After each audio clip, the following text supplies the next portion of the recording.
अरे भले आदमी कोई तो सच बोल देता कि हम इसलिए आए हैं कि केजरीवाल जी हमारे गठबंधन से भाग न जाए। माननीय अध्यक्ष जी, खैर उनका जो कारण हो, मणिपुर उनका एब्सेंट रहने का कारण नहीं है। मैंने पहले दिन से यहां कहा है, जितनी लंबी चर्चा करनी हो मणिपुर पर सरकार चर्चा करने के लिए तैयार, हर चीज का जवाब दिया जाएगा और मैं दूंगा जवाब। माननीय अध्यक्ष जी, उनको प्रॉब्लम एक ही है कि जनता के मन में भ्रांति खड़ी कर दी जाए। मैं उनको बताता हूं कि जनता है जो सब जानती है, कभी भ्रांति खड़ी नहीं होती है। आज आपने अपने आप को यहां पर एक्सपोज कर दिया है। माननीय अध्यक्ष जी, पूरी चर्चा को मैंने सुना, प्रेमचंद्रन जी से लेकर सारे लोग जो विषय पर बोले मैंने ध्यानपूर्वक नोट भी पढ़े हैं, सुना भी है। माननीय अध्यक्ष जी, ये फिर से मैं एक बार कहता हूं कि सदन जनता को गुमराह करने की जगह नहीं है।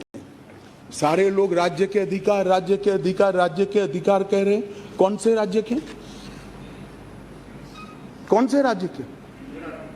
दिल्ली राज्य ही नहीं है, ये तो संघ प्रदेश है और संघ प्रदेश में भी राजधानी क्षेत्र है जो एक विशेष आर्टिकल के तहत बनाया गया। अनुच्छेद 239 से 242 तक दिल्ली के कामकाज करने के तरीके को संविधान ने स्वीकार किया। हम तो संविधान संशोधन लेकर नहीं लाए थे, आप ही आए थे। 69वां संविधान संशोधन आप लेकर आए थे, आपने ही अधिकार नहीं दिए थे। अधिकार उसके तहत अनुच्छेद 239 ए 3B के तहत संसद को दिल्ली संघ राज्य क्षेत्र या उसके किसी भी भाग के लिए, उसके संबंधित किसी भी विषय के लिए कानून बनाने का पूर्ण अधिकार है। मैं फिर भी आज मैं समझता हूं कि आप लोग समझकर ही बोले होंगे, समझते हैं, मगर पॉलिटिकली बोले होंगे, मगर मैं ऐसा समझकर बोलता हूं कि आप नहीं समझे होंगे। तो राज्य और केंद्र शासित प्रदेश और राजधानी क्षेत्र, ये संविधान में अलग अलग एंटिटी है। अब राज्य की दुहाई, अभी किसी सदस्य ने कहा कल को आप किसी भी राज्य से, भाई नहीं हो सकता। राज्य के काम में दखल नहीं हो सकती। यहां दखल इसलिए कर सकती है संसद क्योंकि 239 ए 3B के अंदर इस संसद को आपकी पार्टी जब सत्ता में थी तब अधिकार दिया हुआ है। और अभी किसी को लगता है मेरे अधिकार कम है तो चुनाव लड़ने से पहले आर्टिकल 239 ए 3B पढ़ना चाहिए था। अब पढ़े नहीं, लड़ लिए और कहते मेरे अधिकार कम है। मैं देश की जनता को, दिल्ली की जनता को, सारे विपक्षी दलों को इतना ही कहना चाहता हूं, साहब 1993 में राज्य बना, 93 से 15 तक इसी नियमों के अनुसार उस वक्त भी सर्विस केंद्र सरकार के हाथ में ही थी। सुप्रीम कोर्ट ने एक इंटरप्रिटेशन किया और इंटरप्रिटेशन कर ये भी कहा कि अगर आपको सर्विस हाथ में लेनी है तो कानून बनाना पड़ेगा, जो अभी हम कर रहे हैं। तो 93 से लेकर 2015 तक किसी भी मुख्यमंत्री को कभी भी झगड़ा नहीं हुआ।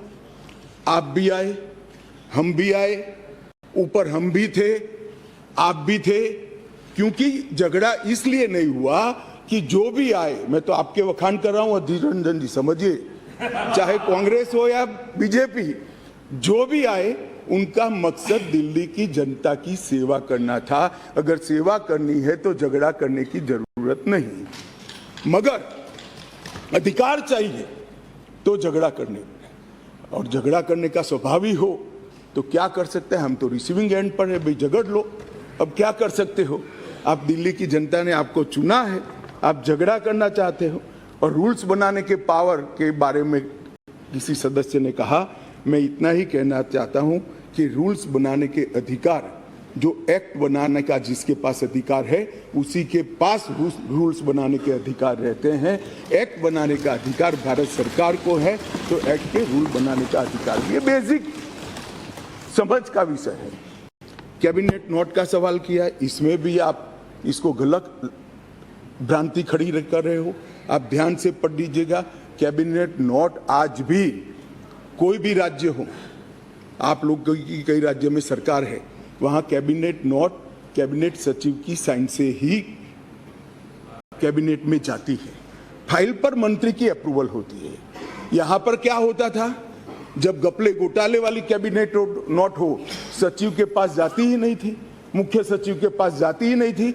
मंत्री के सिग्नेचर से पहली बार मैंने इतने लंबे सार्वजनिक जीवन में, माननीय अध्यक्ष जी, कोई कैबिनेट नोट गई है ऐसा सुना है। मंत्री के सिग्नेचर से कभी नहीं जाती। इसलिए रूल्स बनाने पड़े हैं भाई, रूल्स इसलिए बनाने पड़े हैं कि रूल्स के हिसाब से नहीं चलता था, रूल्स के हिसाब से चले, उसके लिए ये रूल्स बनाने पड़े हैं। माननीय अध्यक्ष जी, मैं फिर से एक बार दिल्ली का इतिहास जरूर बताना चाहूंगा।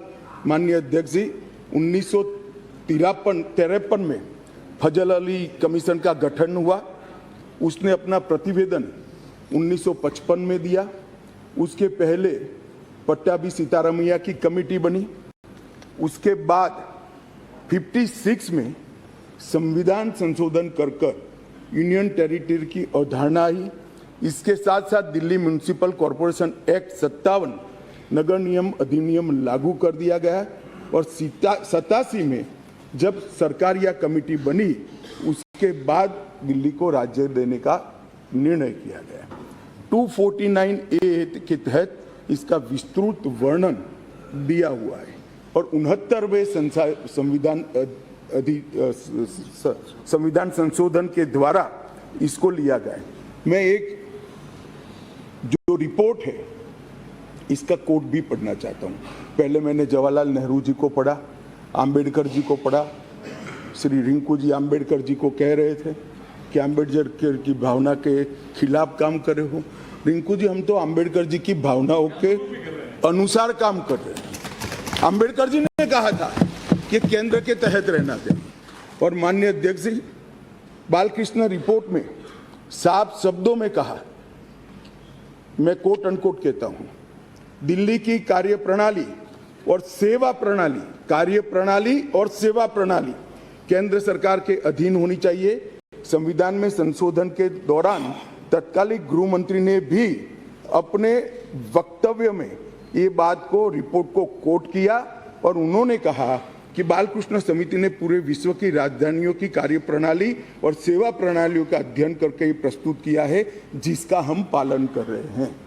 और उस वक्त गृह मंत्री कांग्रेस के थे। तो आपको ये मालूम होना चाहिए कि आप जब एक उंगली हमारे सामने करते हो तो 3 उंगली आपके सामने होती है। और मैं तो कहता हूं उस वक्त उचित ही किया था और आज हम जो कर रहे हैं वो ही उचित ही कर रहे हैं। इसलिए